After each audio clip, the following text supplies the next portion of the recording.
starting from our heat balance equation for a non-isothermal CSTR, what we want to find in this case to find our steady state temperatures, we want to look at each of these parts here, because this first factor is our the amount of Q generated by the reaction with the heat of reaction. Then the second part, we'll do this much. We consider the amount of heat lost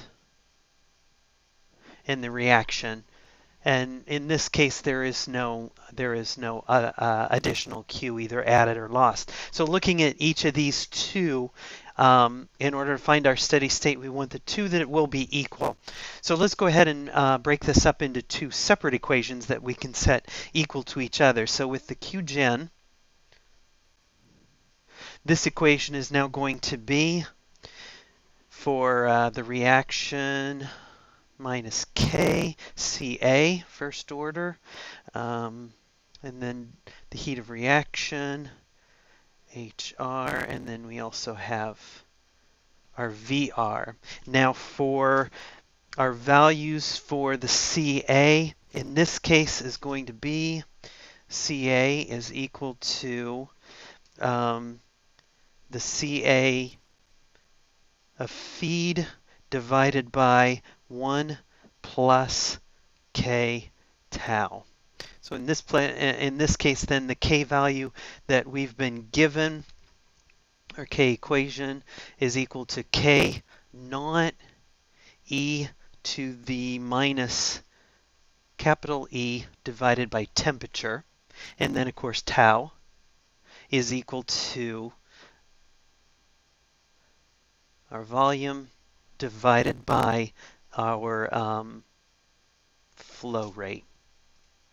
So then, let's see, we'll go ahead and have the computer take care of K. We'll just leave that as is. So now we'll have our Q generated equation. Let me get another pen here.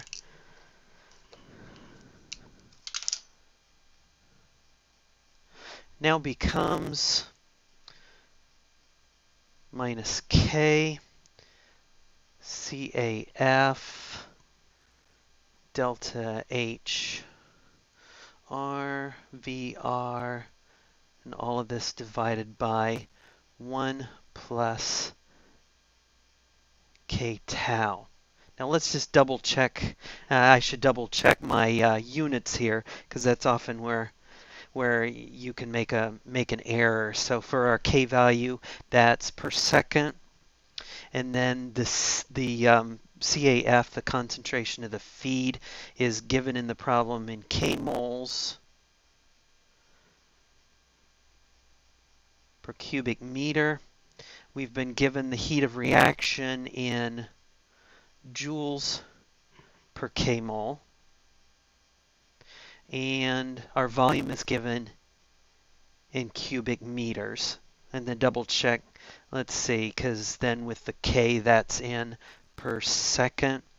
The tau, that is going to be VR M3 over the Q, which is M3 per second. That's for tau.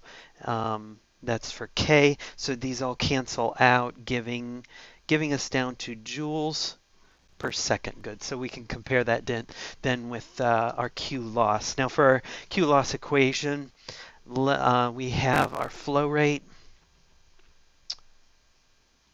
Q loss equals our flow rate times, well, let's say for the concentration, we'll use the density. This I'll have to double check with the units, make sure that works out with then our CP and the temperature of the feed minus our reaction temperature. So let's double check the units on this now. The Q is given again in cubic meters per second. The density is given, okay, good, that was given in kilograms per cubic meter. The CP, that's in joules per per kilogram K, and then temperature is given in Kelvin. So now we've got, again, joules per second. So our units look good. Now let's put this in Excel and let's see where our steady state intersections are. So now in Excel, we have here our input data we'll be able to use, and now we can just plug in our equations, set up our table here. Start with the temperature, which will be the basis of our calculations, and let's start it at 200K, and with each step let's increase the previous by, let's say, 25. And let's see, how high do we want to take it? 550? Yeah, that'll be good. That'll be a good place to start. Okay, now we need to do our formula. Let's do it for Q loss. Now to find something that looks like a decent symbol. Okay, we're pulling in some foreign language here. We'll use that. And do subscript. This will be loss. Now for our formula, we just take, for loss, let's see, that was equal to our Q, the flow rate, and make that a static reference, times our density, times CP, times, we have the temperature of our feed, minus the temperature off of the table. Let me go back through and make sure these are static references with F4, F4, F4. Okay, so the other thing we'll want to do is to make sure that our number's equal. Since this is the loss, I'm going to go ahead and put a negative out front here.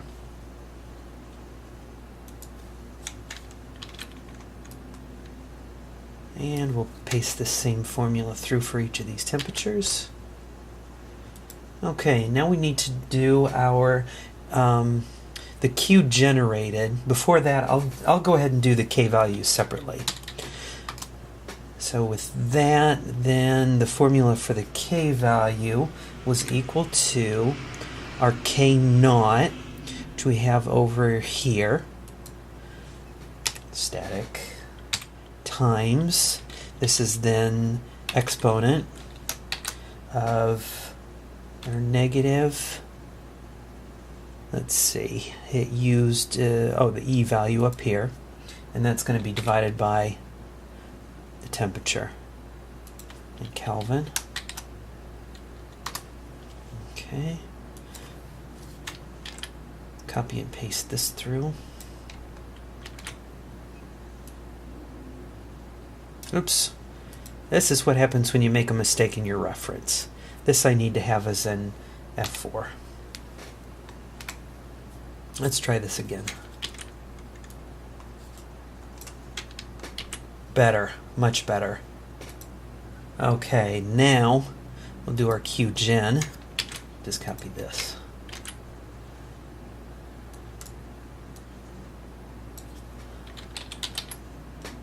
Okay, now this formula we figured was take negative K value times the CA feed times heat of reaction times VR.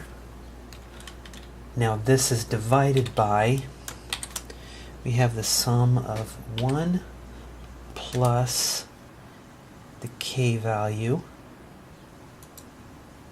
times tau, which is VR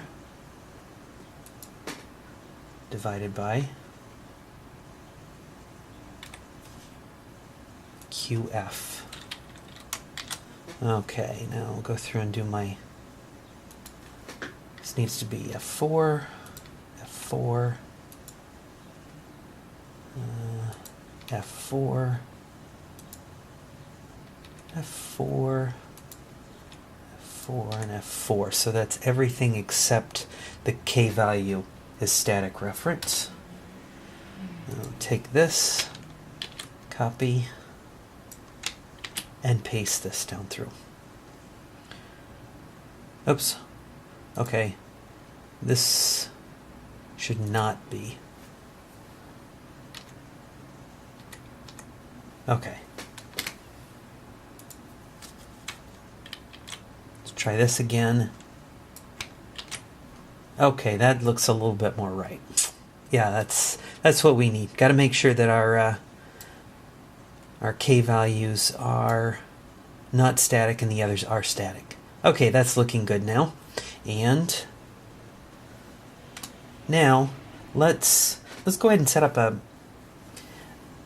a graph so we can see what this looks like. First, let's do our Q loss. Insert. We'll do the scatter.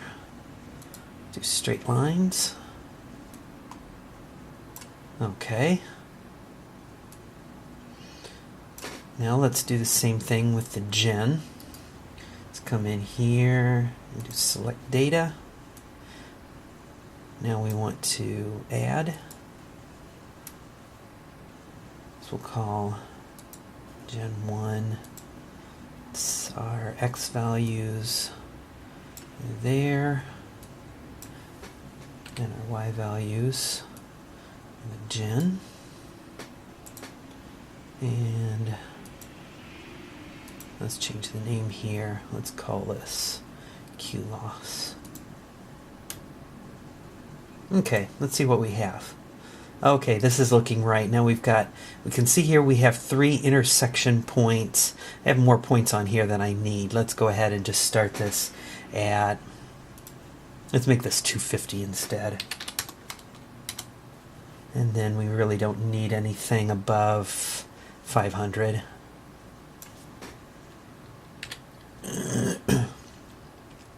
And let's go ahead and let's do a little formatting here. Change our minimum to, what do we want? Let's go 250. And maximum, let's do 500.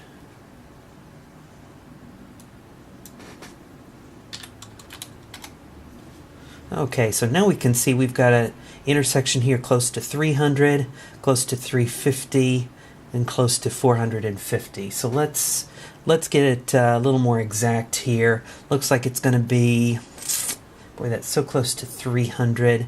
Looks like it's going to be a little bit to the right, a little bit higher than 300. So let's give it a try and see where our gap is there. Now let's say, start with 310. Copy our formulas here.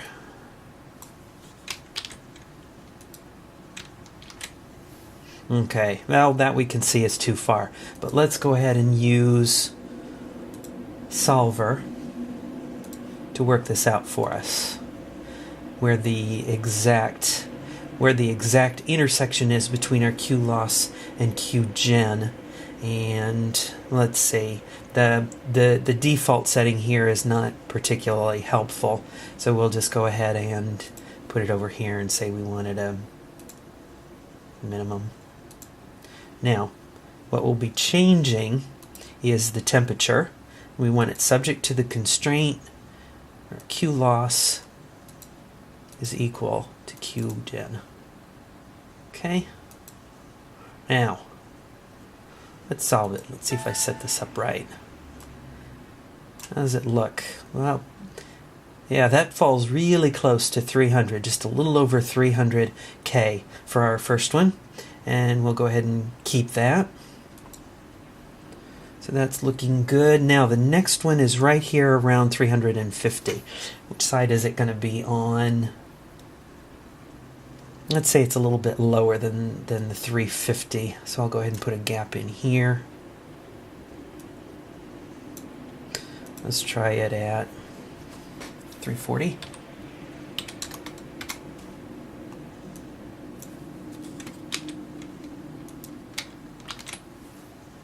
Okay, yeah, it's too low. Let's go back to solver on this case, and we'll go ahead and ignore that, just leave that. Now we'll change this, and we want it subject to the new QGen equal to Q loss. Let's solve that. Okay, 347.6. Okay, that looks good. And finally, our last one is right around 450. I think it's going to be a little below 450. So let's put gap in here. Let's say it's 440. Copy and paste our formulas. Okay, now one more time we'll use solver here. Change our variable cell to the 450. Change our constraints. With this equal to that.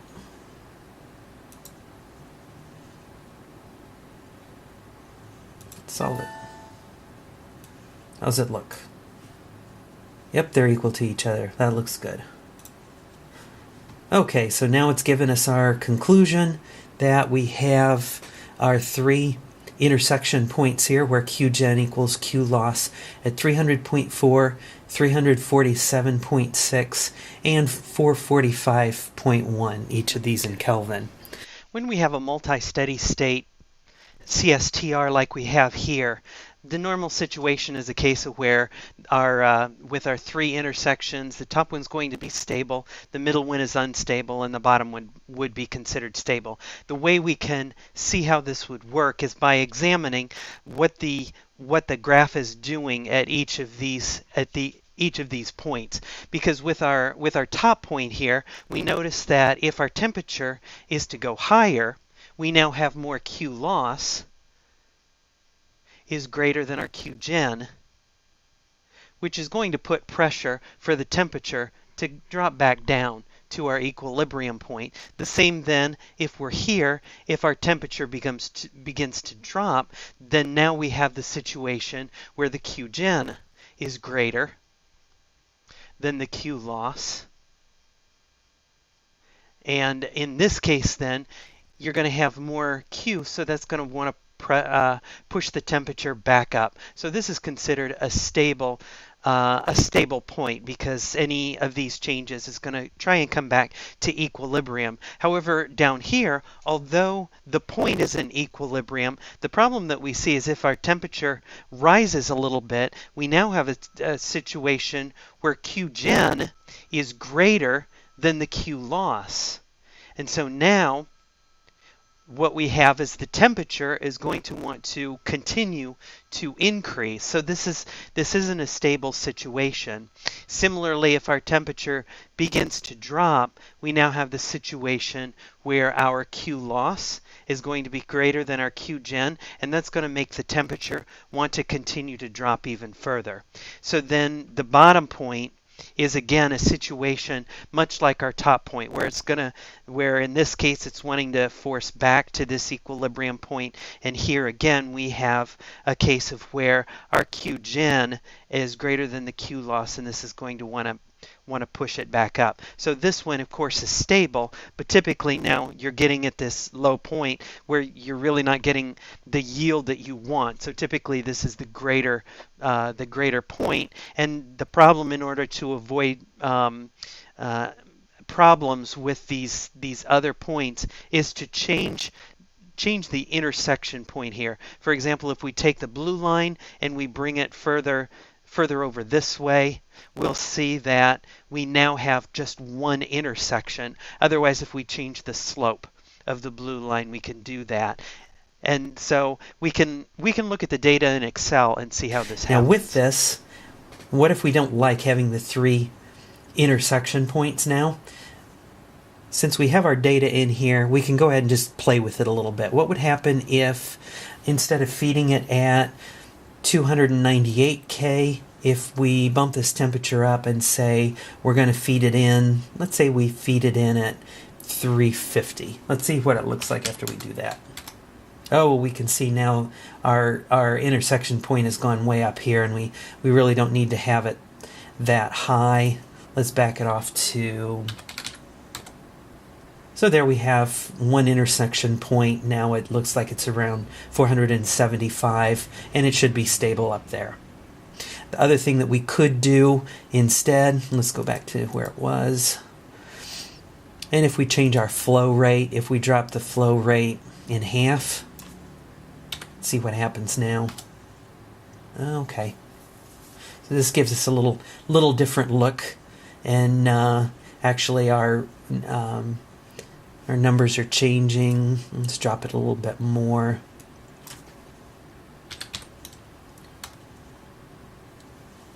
You can play around with that a little bit, increase the temperature.